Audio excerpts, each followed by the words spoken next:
કરાવવાના કૌભાંડના આક્ષેપને મામલે વધુ અપડેટ્સ મળ્યા છે। રાજકોટના પૂર્વ જિલ્લા શિક્ષણાધિકારી BS કૈલાએ નિવેદન આપ્યું। 2 મહિના પહેલા વચેટિયાએ એક વાલીનો સંપર્ક કર્યો હતો।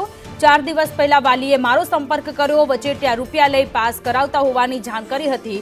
વિદ્યાર્થીઓના વાલીઓએ ફરિયાદ કરવી જોઈએ। વિદ્યાર્થીઓને અન્ય રાજ્યમાં લઈ જઈ કૌભાંડ આચરવામાં આવતું હોવાની વાત કરી છે। વિદ્યાર્થીઓને વધુ માર્ક મેળવવાની લાલચ આપી અને ત્યારબાદ એ પરીક્ષામાં ઊંચા ગુણ લાવવાના આટલા પૈસા થશે એવી કહીને એની પાસેથી માગણી કરેલી હતી। એવી એક વાલીએ મને 2-3 દિવસ પહેલાં રજૂઆત કરેલી।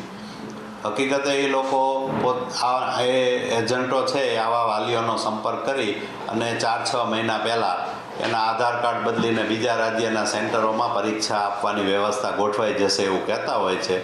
મારી દૃષ્ટિએ એક આ મોટો ફ્રોડ છે, પણ બહુ અતિ ગંભીર બાબત છે કે વિદ્યાર્થીઓને ખોટી લાલચ અને છેતરપિંડીનો ભોગ બનાવીને પરીક્ષાના માર્ક્સ વધારવાની વાત હોય તો દેશભરના વિદ્યાર્થીઓ માટે આ અન્યાય કરતા બાબત કહેવાય।